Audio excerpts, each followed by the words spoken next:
Mwahisemo neza gukurikira gahunda za Godurish TV. Uyu ni umwanya w'amakuru mu Kinyarwanda mugiye kugezwaho na Rosine Abizera. Ku buhanga bw'ibyuma turi kumwe na Ben niyo mwungeri. Aya makuru kandi agiye kwibanda kuri izi ngingo z'ingenzi zikurikira. Guverinoma y'u Rwanda yerekanye ko ingengo y'imari yari yatowe n'inteko ishinga amategeko muri Kamena 2025 imaze gukoreshwa ku gipimo cya 65% nubwo iri mu nzira yo kuvugururwa hagagira ibikorwa bimwe byongerwamo amafaranga ku bindi akagabanywa.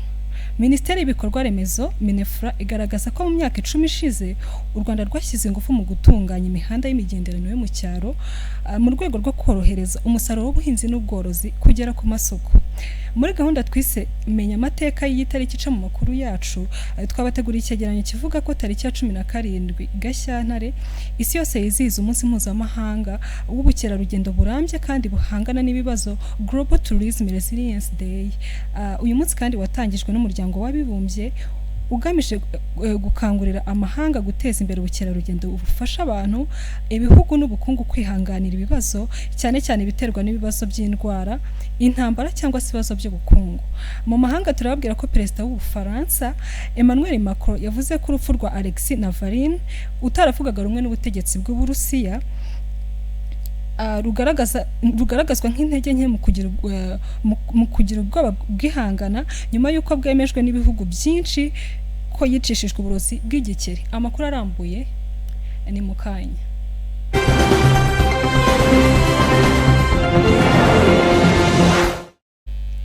Ikaze mu makuru yacu ku buryo burambuye. Amakuru tugiye guhera kuri inkuru ivuga ko guverinoma y'u Rwanda yerekanye ko ingengo y'imari yari yatowe n'inteko ishinga amategeko muri Kamena 2025 imaze gukoreshwa ku gipimo cya 65% nubwo iri mu nzira yo kuvugururwa hakagira ibikorwa bimwe byongerwamo amafaranga ahandi kagabanywa. Reka tumbe byinshi mu nkuru ku buryo burambuye.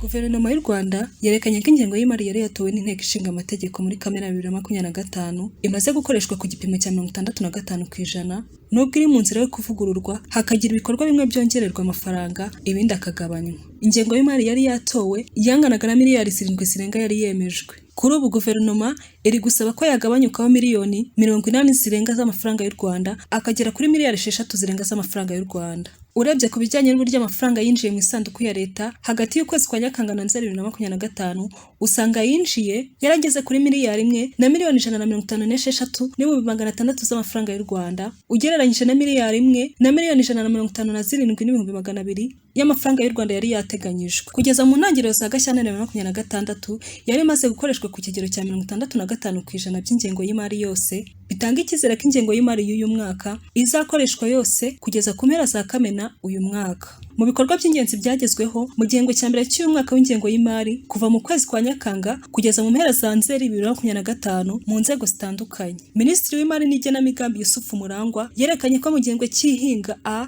2026 hatanzwe inyongeramusaruro n'imbuto z'indobanure aho hatanzwe toni 4,162 z'imbuto z'indobanure zirimo ibigori, ingano na soya na toni 50,452 z'ifumbire mvaruganda. Mu guhangana n'imihindagurikire y'ikirere hongerewe ubuso buhingwa aho imirimo yo gutunganya ibyanya by'ubuhinzi bya Mahama ya mbere n'iya kabiri mu karere ka Kirehe igeze ku gipimo cya 75%. Ku bijyanye na gahunda y'ubwishingizi bw'amatungo n'ibihingwa hishingiwe hegitari 14,783 z'ibihingwa bitandukanye mu gihembwe cya 2026 n'amatungo atandukanye harimo inka 16,152 n'amatungo magufi arenga 96,000.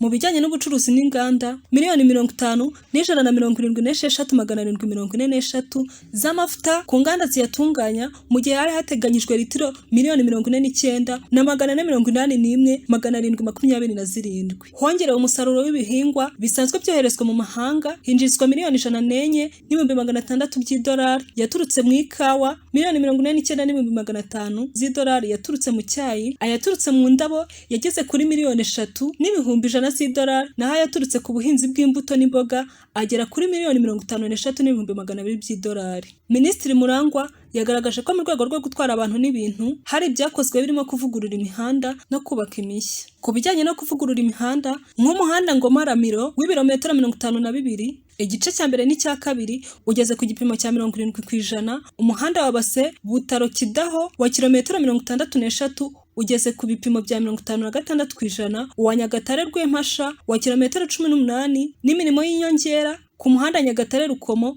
ugeze ku gipimo cya 70%. Ku bijyanye n'imirimo yo gusana ibirometero 194 birenga by'imihanda y'imihahirano nk'iyo mu karere ka Rutsiro ireshya na kilometero 41, igice cya mbere kigeze ku gipimo cya 85.2%. Gutunganya ibishanga bitatu mu mujyi wa Kigali, Gikondo, Nyabugogo, Kibumba na Rugenge rw'Intare igeze ku gipimo cya 78%. Mu gihe kugabanya ikoreshwa ry'inkwi hakoreshejwe amashyiga arondereza ibicanwa hatanzwe amashyiga ya rondereza angana n'ibihumbi 76,869. Mu nzego z'ubutabera hari ibindi byakozwe birimo gukomeza kwegereza abaturage ubutabera ndetse no gushimangira uruhare rwabo mu kwikemurira amakimbirane, aho abunzi bakiriye imanza 4,777, muri zo 4,523 zingana na 94.7% zarakemuwe, naho 264 zingana na 5.5% ziracyasuzumwa. Muri gahunda yo gutanga ubufasha mu by'amategeko, abafasha mu by'amategeko bakiriye imanza 2,131,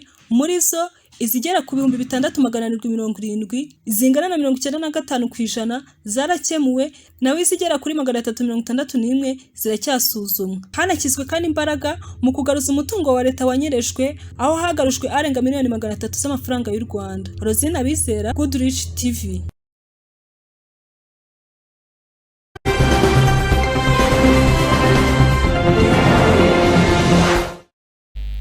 Dukomeje n'amakuru yacu, reka dukomereze kuri inkuru ivuga ko Minisiteri y'Ibikorwa Remezo Minefra igaragaza ko mu myaka 10 ishize u Rwanda rwashyize ingufu mu gutunganya imihanda y'imigenderano yo mu cyaro mu rwego rwo korohereza umusaruro w'ubuhinzi n'ubworozi kugera ku isoko. Aisha Nyirambonigaba adufitiye byinshi kuri iyi nkuru.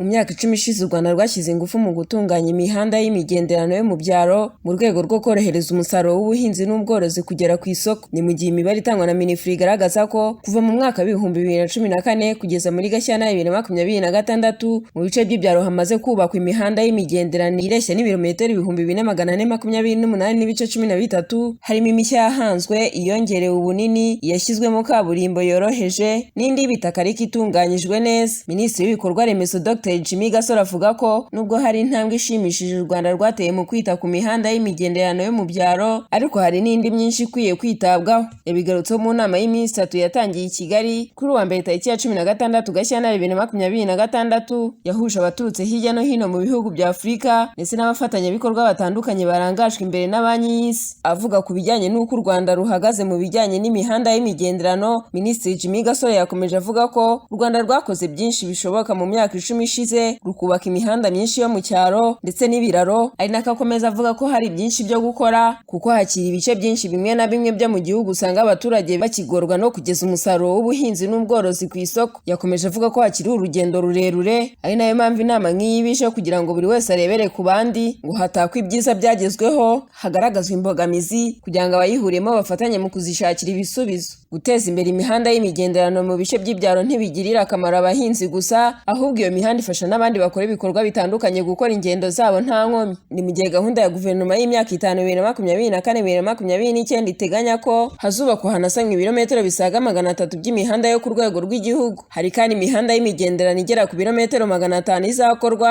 mu buryo bwo korohereza abahinzi n'abacuruzi kugeza umusaruro wabo n'ibindi bicuruzwa ku masoko. Aisha Nyirambonigaba, Goodrich TV.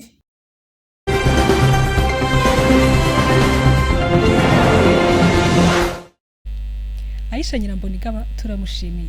Minisiteri y'Ubutegetsi bw'Igihugu Minaloc yagaragaje ko hakenewe kubaka igihugu kizira ibinyobwa bigira ingaruka ku buzima bw'abaturage, uko n'ababikora ibyo binyobwa hari amategeko abahana. Ni mu gihe kandi inzego zitandukanye zirimo Minisiteri y'Ubuzima ndetse na Polisi y'Igihugu nazo zikomeje kugaragaza ububi bw'izo nzoga zitujuje ubuziranenge ndetse n'igikorwa ngo zicike. Dani Habimana, inkuru ku buryo burambuye.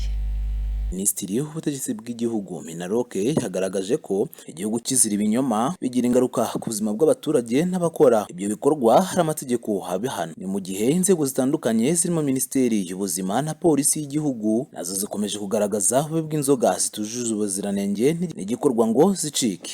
Minisitiri w'ubutegetsi bw'igihugu Dominique Habimana yasabye abanyarwanda kudashyigikira cyangwa ngo bahishire abakora inzoga zitujuje ubuziranenge kuko bigira ingaruka ku mibereho y'abaturage n'iterambere ry'igihugu. Ni nyuma y'aho inzoga zitujuje ubuziranenge zahitanye ubuzima bw'abaturage 28, abandi basaga 200 bakajyanwa kwa muganga ndetse bamwe bakanakurizamo ubumuga burimo bwo kutumva, kutabona n'izindi ndwara. Avuga ko gukora inzoga zitujuje ubuziranenge bihanwa n'amategeko kuko si ibintu byemewe kandi bishyira ubuzima bw'abaturage mu kaga. Minisiteri y'ubutegetsi bw'igihugu isaba abayobozi batandukanye n'abantu bafite inshingano ku baturage ko bari bafata iya mbere mu kurwanya ibiyobyabwenge bitujuje ubuziranenge. Umuvugizi wa polisi ACP Boniface Rutikanga avuga ko inzego zitahwemye gukurikirana abenga n'abanywa inzoga zitujuje ubuziranenge hanini kubera ibibazo ziteza ku buzima bw'abantu. Polisi y'u Rwanda itangaza ko hazakorwa inama ku bafite inganda zemewe kugira ngo nabo batange umusanzu wabo mu kurwanya inzoga zitemewe n'amategeko. ACP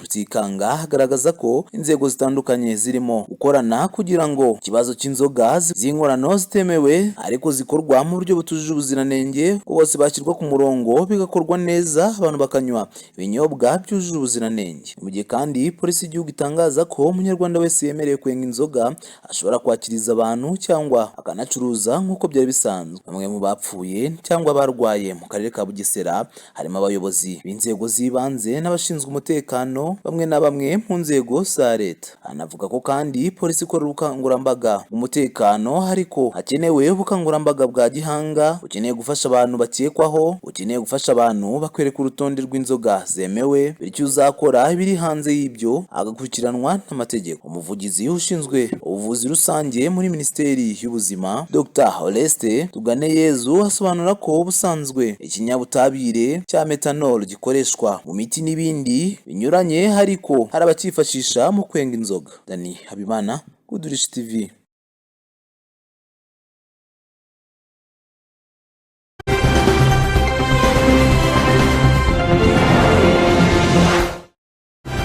Dani Habimana arakoze. Reka dukomereza amakuru yacu mu karere ka Gatsibo aho abakoresha irimbi rya Cyabahima mu kagari ka Kigasha mu murenge wa Ngarama bavuga ko amafaranga batanga mu gihe cyo gushyingura baba bitabye Imana ari menshi, nyamara nta bushobozi baba bafite. Ni mu gihe rero ubuyobozi bw'akarere ka Gatsibo buvuga ko bugiye gukurikirana iki kibazo. Iradukunda Dieudonné yaduteguriye inkuru ku buryo burambuye. Nizo gushyingura umuntu utanga 15 none gutanga 15 noneho mu gihe cyo kuza gushyingura ngarakaza gafata 41. Yego impamvu tubangamiwe nuko abantu baza gucukura batwaka 15. Noneho kandi ngo nabantu ngo bagiye ngo mu ntoza ngo mushyira hamwe. Aba ni bamwe mu baturage bakoresha irimbi rya Cyabahima riherereye mu karere ka Gatsibo mu murenge wa Ngarama mu kagari ka Kigasha bavuga ko irimbi ryabo rihenze ibituma batishoboye batabona uburyo bwo gushyingura mu irimbi ku buryo boroheye. Ikibazo uwo musoro ukwiye kugira gute kuba wagabanyuka, buri muturage wese akabasha kugira gute kwibona mu ruhare rwa leta, kuko ntiwavuga ngo urafata ubutaka bwa leta ngumva yuko wabukoresha mu buryo butafite inyungu mbese ku muturage. Nyine bitewe n'ubushobozi bw'umuntu, umuntu n'ubushobozi bwe niko ashyingura umuntu. Gusa ahubwo harimo abakene nabo tubazwa ayo mafaranga ya ngari, ugasorera umuntu wapfuye kandi mu by'ukuri wenda wapfuye utarabashije no kumujyana kwa muganga hakamuvuye ngo akire, ariko bikaba ngombwa kutanga 41,000 magana ngahe, tukumva ibyo bintu bibangamye. Abandi rero dusanzwe tuzi neza ko imva y'umuntu mukuru ari 20,000. Ubwo rero twateganye bya 20,000 wajya gushyiraho nayo ngari kandi umuntu utari witeguye ko ari bupfe kumva ko usigaye ihungabanye. Ababishinzwe baracukura ubundi nizo gushyingura umuntu utanga 15 none gutanga 15 noneho mu gihe cyo kuza gushyingura ngarakaza gafata 41 yo kugira ngo bashyingure umuntu. Ubwo rero iyo utayatanze kumushyingura ntabwo biba byoroshye, kereka ari wa wundi w'umuntu w'umukene utishoboye udafite epfo na ruguru niyo baza ugashyingura umuntu. nuko abantu baza gucukura batwaka 15,000. Noneho kandi ngo ni abantu ngo bagiye ngo mu ntuza ngo mushyira hamwe. Noneho ngewe icyifuzo cyanjye nkaba nakumva nkuko twebwe n'ahangaha twa mu bina by'ingobyi. Noneho muri cya kibina cy'ingobyi tara amafaranga dutanga mu y'imodoka. Noneho tukavuga ngo twebwe nkuko twishyize hamwe twajya tuza tukacukura tugashyingwa n'umuntu umuntu wacu tutagombye gutanga ibyo 15,000 ni 20 tutanga abo ngabo bacukura batwara. Mu byifuzo by'aba baturage bavuga ko leta yabafasha ikagabanya ibiciro by'irimbi ngo kuko bitabaye ibyo nk'iby'ubushobozi bwabo bwo ni bukeya ngo aho bazisanga basubiye mu muco wo gushyingura mu ngo. Ikintu twasaba inzego z'abayobozi z'ubuyobozi ni uko amafaranga bashyira yo kuvanga no gushyingura umuntu ayo mafaranga yo gushyingura umuntu 41 numva yakavuyeho kuko buri abaturage rwose biratubangamiye cyane kuko yipfushe nk'umuntu nta bushobozi ufite umushyingura bintambara umubare w'amafaranga 41 yakavuyeho. Noneho wenda barabacukura ko abarakazi nyine bundi ukatubaje amafaranga yabo ari kandi yavuye dukuri Ngarama wenda umuntu yatabarutse bituzana hano nonge nkumva ngewe abo ngabo bacukura babavanaho noneho ko tuba twarikiza hamwe turenze nk'abantu nk'ijana twakagombye kuza tugacukura twamara gucukura n'ubundi tukishingura umuntu wacu ayo mafaranga papa. Twashatse kumenya icyo ubuyobozi bw'akarere ka Gatsibo buvuga kuri iki kibazo maze umuyobozi wungirije ushinzwe ubukungu n'iterambere ry'akarere Sekanyange Jean Leonard atubwira ko iki kibazo batari bakizi ko umusoro uri hejuru ngo gusa baje kubigenzura bakareba koko nimba igiciro kiro kibangamira abaturage. Rusanye uko buri murenge ufite irimbi ryashyizweho ndetse n'amabwiriza agenga imikoreshereze y'amarimbi agomba kubahirizwa uko ari kuyaca ku ruhande. Muri aya mabwiriza rero harimo uburyo ugiye gukoresha irimbi nibwo bagiye gushyinguramo uburyo babikora. Ntabwo ari umuntu ayikora ngo agende kuko irimbi riba rigomba gucungwa neza kugira ngo rinakoreshwe neza, ubutaka bukoreshwe neza butangijwe.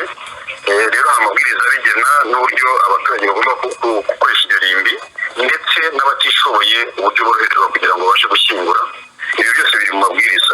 Ubwo icyo umuntu yakurikirana ni ukumenya niba amabwiriza yubahirizwa neza, nicyo ngo ntasobanukiwe neza, twasanga tubahirizwa uko bikwiye cyangwa se harimo n'imbogamizi abaturage bagaragaza bitewe n'uko amabwiriza ameze, abantu bakongera bakicara bakareba niba hari icyahindurwa. Ubwo rero muri rusange uko nabivuze amarimbi yarahari n'amabwiriza arahari, ugategeka kumenya niba uko hari ikibangamye ku buryo umuturage atagira uburenganzira cyangwa se mu bushobozi bwe atabasha gushyingura umuntu we witabye Imana.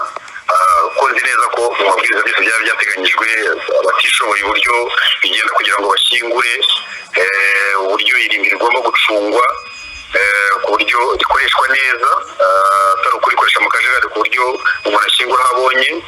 Ibi byose birimo gukoresha neza n'ubutaka, byose biri muri aya mabwiriza. Usibye kuba abaturage bagaragaza ibiciro biri hejuru nk'ikibazo, banavuga ko bitari bikwiye ko iririmbi habamo irimbi ry'abakire n'abakene ngo kuko nabyo bidakwiriye ngo bose aho bajya ari hamwe.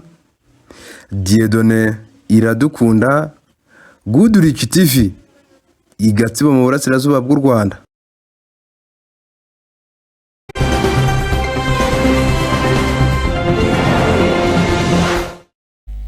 Mugenzi wacu Dieudonné Iradukunda turamushimiye. Urwego rw'igihugu rw'ubugenzacyaha RIB rwatangaje ko kuva muri 2019 kugeza muri 2025 mu bantu bacurujwe 90% bari urubyiruko naho 79 bari ab'igitsina gore. Shema Keve adufitiye inkuru ku buryo burambuye.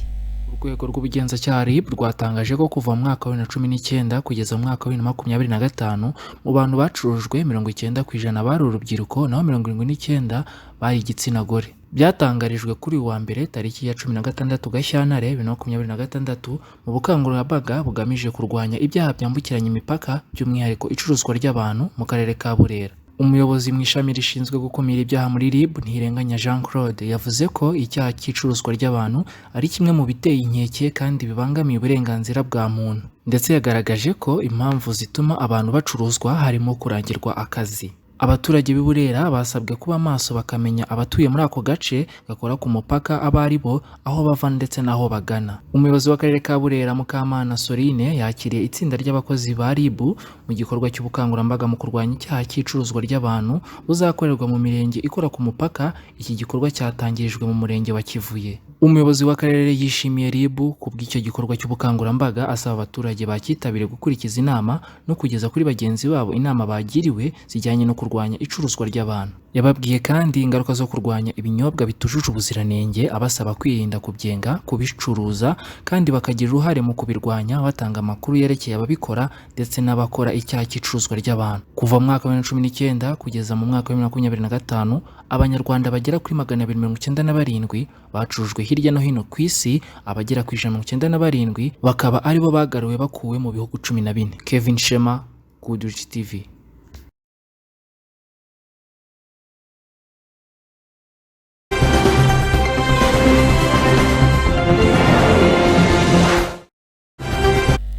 Kevin Shema turamushimiye. Dukomeje n'amakuru yacu muri gahunda twise menya amateka y'itariki ica mu makuru yacu. Uyu munsi twabateguriye icyegeranyo kivuga ko tariki ya 17 Gashyantare isi yose yizihiza umunsi mpuzamahanga w'ubukerarugendo burambye kandi buhangana n'ibibazo, Global Tourism Resilience Day. Uyu munsi watangijwe n'umuryango w'abibumbye hagamijwe gukangurira amahanga guteza imbere ubukerarugendo bufasha abantu, ibihugu ndetse n'ubukungu kwihanganira ibibazo cyane cyane ibiterwa n'ibiza, indwara ndetse n'intambara, cyane cyane ibibazo by'ubukungu. Reka twumve byinshi mu cyegeranyo twateguriwe na mugenzi wacu Jean d'Amour Ndizeye. Uyu munsi w'amateka ku itariki ya 17 Gashyantare umwaka wa 2026.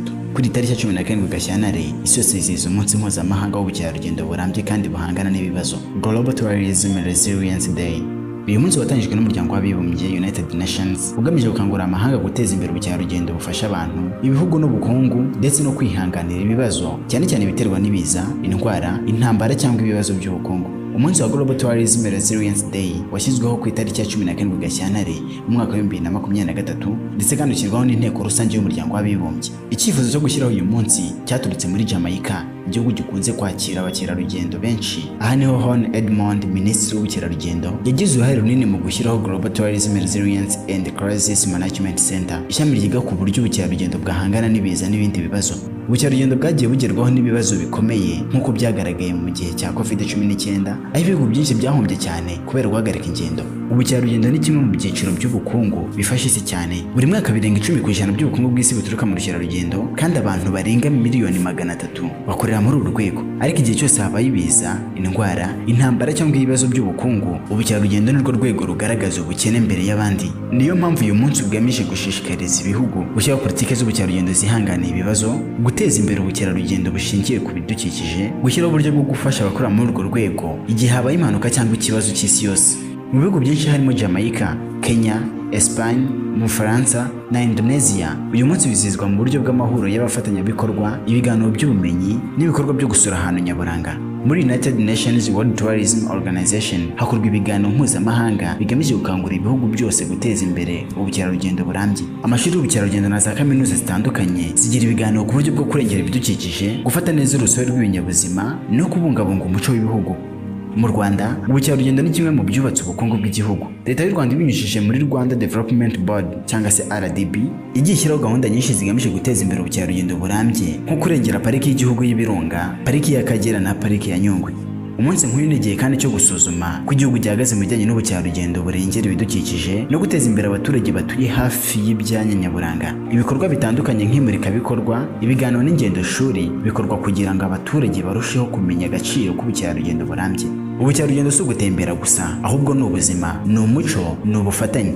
Global Tourism Resilience Day iributsa isi yose ko tugomba kubaka ubukerarugendo bushobora guhangana n'ibibazo byose, nko guhangana n'imihindagurikire y'ibihe, indwara z'ibyorezo cyangwa ibibazo by'amahoro n'umutekano. Ni igihe cyo kwibuka ko ubukerarugendo bwiza ari bwo bukora ku mutima, bukarinda ibidukikije kandi bugaha amahirwe buri wese. Tariki ya 17 Gashyantare isi yose iribuka ko ubukerarugendo ari moteri y'ubukungu, ariko kandi bugomba kuba bufite imizi ikomeye yo kwihangana no kurengera abantu n'ibidukikije. Global Tourism Resilience Day ni umunsi wo guharanira ubukerarugendo burambye, gufasha isi gutera imbere n'ahazaza heza ku batuye isi bose.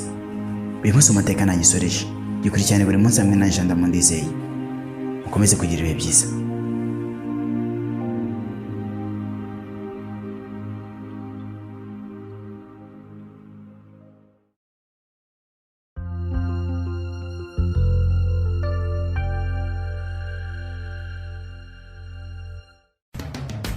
Gahunda z'umunsi zitangiwe no gukora siporo, burya amahirwe menshi no kubuza guhirwa. Kora siporo kandi mu buryo bukonogeye. Mega Global Market urahasanga G Vibration Plate, imashini ituma ukora siporo utavuye mu rugo, ikomeza amagufa, umubiri ukaba uri fit, ituma umubiri uba utoshye, ikamura ibinure bidakenewe, igatuma amaraso atembera neza. Kora massage y'ibirenge iwawe mu rugo nta stress hakoreshejwe imashini zikoranye ubuhanga. Ibirenge biratondekara nyuma y'umunsi muremure waguteje umunaniro. G-Sport Massage irabikemura. Si ibyo gusa, G-Leg Beautician nayo n'indi mashini yihariye, kandagiramo wicaye mu ntebe iwawe maze amaguru yawe ahabwe massage y'igisirimu, ifasha by'umwihariko abageze mu zabukuru. Izi mashini zose zihari ngo ubuzima bwawe bugende neza. Zibarize muri Mega Global Market mu mujyi wa Kigali. Hamagara nimero ya telefone ubona kuri ekara yawe cyangwa ubagurira kuri uru rubuga rwa internet. Igisubizo ku bifuza kugira amagara mazima n'abifuza gushora imari muri gym ni Goodrich Life Care. Ibazaniye fitness gym zirimo ibyuma bigezweho mu gukangura umubiri no kurinda indwara, ndetse n'uburyo bwo gutunga imashini imwe cyangwa gym yose ukishyura mu byiciro aho waba uri hose muri Afurika. Si ibyo gusa kandi kuko iri gutanga amasomo y'igihe kigufi ku bifuza kuba gym na fitness instructors ndetse na massage therapists. Dusanga i Kigali Kicukiro mu nyubako ya Dezami urenze akarere, mu majyepfo mu Ruhango muri etaje iteganye na gare, ndetse no muri Canada mu mujyi wa Toronto.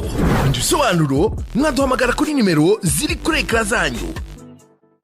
Ikaze muri Goodrich Life Care, aho muri Mega Global Market twabazaniye inyunganiramirire zitandukanye zituruka mu bihugu birimo Leta Zunze Ubumwe za Amerika, Ubuhinde no mu Bushinwa. Twabazaniye Expower Coffee ibungabunga ubuzima bwa prostate, yongera ubushake ku bagabo mu gikorwa cy'imibonano mpuzabitsina, yongerera imbaraga abagabo mu gihe bakora imibonano mpuzabitsina, yongera amasohoro ikagabanya n'ibyago byo kurwara indwara ya prostate. Best Kids Brain Gummies itanga gukura neza no kwaguka k'ubwonko kw'abana, izamura ubushobozi bwo gutekereza ndetse no kurinda ubwonko bw'abana guhungabana, inubaka kandi igikuriro ndetse n'igihagararo cy'umwana. Brain Booster ifasha ubwonko ku bantu bagira ikibazo cy'umutwe udakira, ifasha kurinda kuvura umunaniro ukabije bizwi nka stress, ku bantu badasinzira neza ibafasha gusinzira, ifasha kandi abantu bagira ikibazo cyo kwibagirwa. Iyi produit yitwa Fititi. Iyi ngiyi igufasha kugabanya ibinure binyuze mu igogorwa ry'umubiri, isohora kandi imyanda mu mara, isukura ikanayungura amaraso. Iyi kandi ikura uburozi mu mubiri bizwi nka toxine. Best Red Care ifasha kuringaniza imisemburo y'abagore n'abakobwa, ndetse kandi igafasha abagore batagira ubushake bwo gukora imibonano mpuzabitsina. Ifasha kandi kongera ubwiza bw'abagore kuko irimo anti-age ituma umuntu adasaza imburagihe. Man Prime ibungabunga ubuzima bwa prostate, yongerera ubushake ku bagabo mu gikorwa cy'imibonano mpuzabitsina, yongerera imbaraga abagabo mu gihe bakora imibonano mpuzabitsina, yongerera amasohoro ikagabanya n'ibyago byo kurwara indwara ya prostate. Tubafitiye kandi Fish Oil. Iyi ngiyi igufasha kuringaniza umuvuduko w'amaraso akajya ku murongo, ifasha ubuzima bw'umutima, amagufwa ndetse n'ubwonko, yongera ubudahangarwa bw'umubiri. Ikindi kandi Fish Oil ifite ubushobozi bwo gutwika urugimbu rudakenewe mu maraso. Ku bindi bisobanuro mwaduhamagara kuri 0782 31 76 22 cyangwa 0782 304 Mushobora no kudusanga aho dukorera mu karere ka Kicukiro, ruguru y'aho akarere gakorera ahazwi nko ku Badezami, uzamuka ugana muri gare rusange ya Nyanza.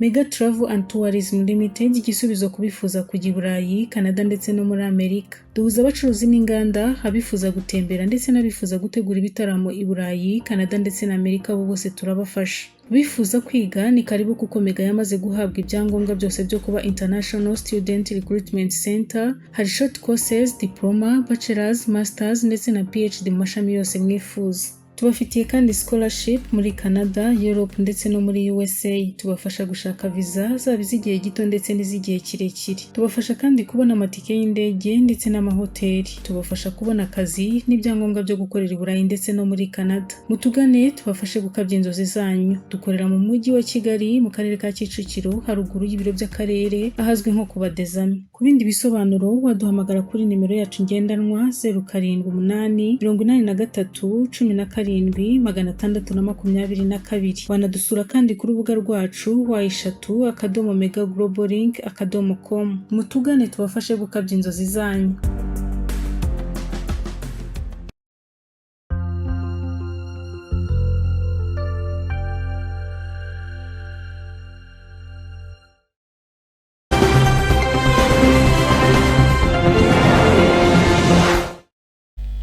Namakuru ya Goodrich TV ugikomeje gukurikira. Amakuru tujya gukomereza mu makuru avugwa mu mahanga, aho Perezida Emmanuel Macron w'Ubufaransa yavuze ko urupfu rwa Alexei Navalny utaravugaga rumwe n'ubutegetsi bwa Vladimir Putin, perezida w'Uburusiya, rugaragaza intege nke no kugira ubwoba bw'ihangana. Ni nyuma y'uko ibihugu byinshi byemeje ko iki gihugu cyamwicishije uburozi bw'igikeri. Jean Bigirimana adufitiye inkuru ku buryo burambuye ndetse n'andi makuru yose avugwa mu mahanga.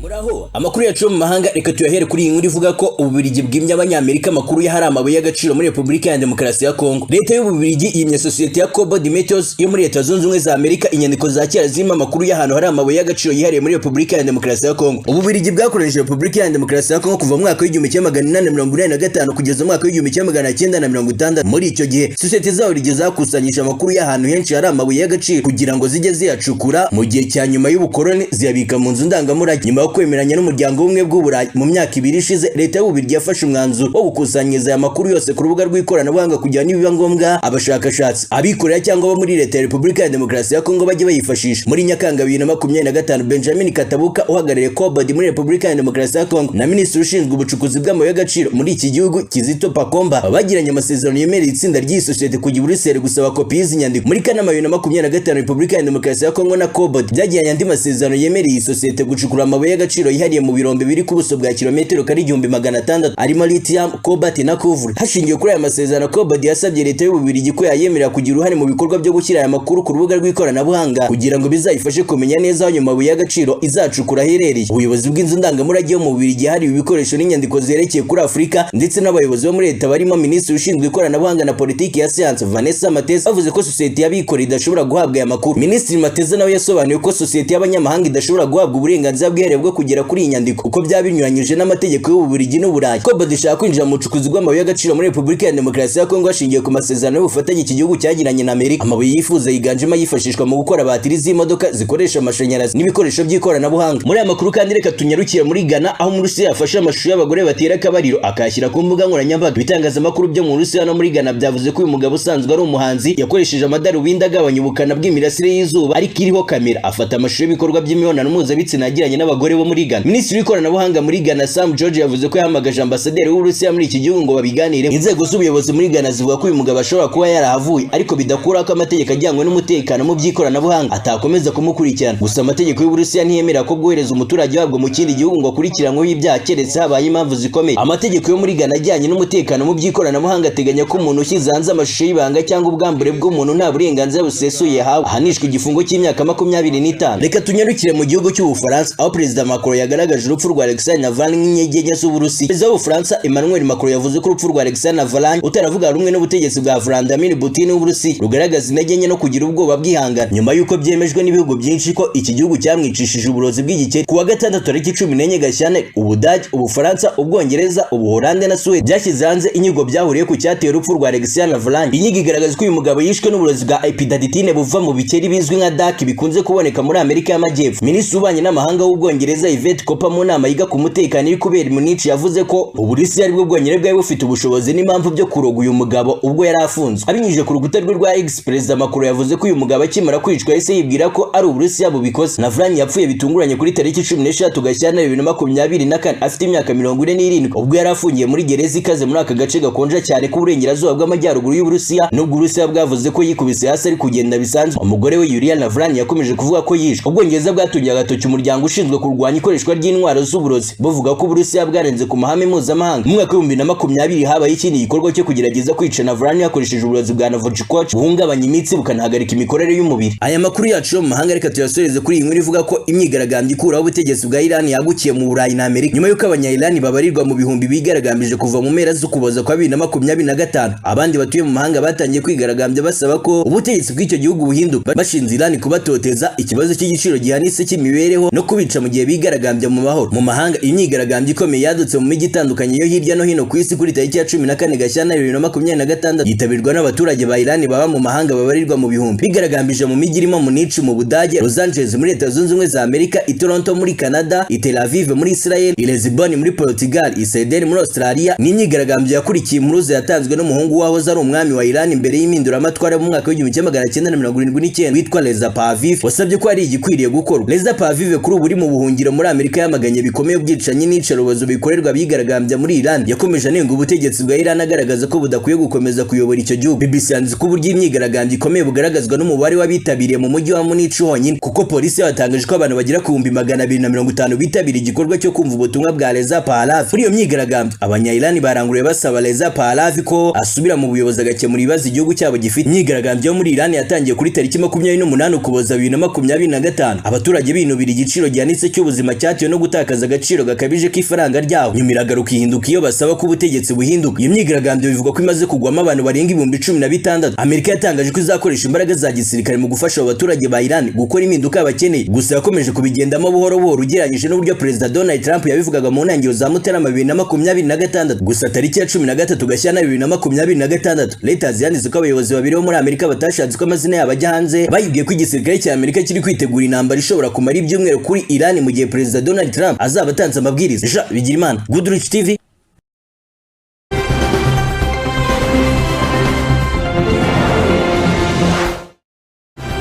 Mugenzi wacu Jean Bigirimana arakoze. Aya makuru yo mu mahanga ni nayo yatugejeje ku musozo wayo twari twabateguriye uyu munsi. Amakuru tubashimira kuba mwakurikiye.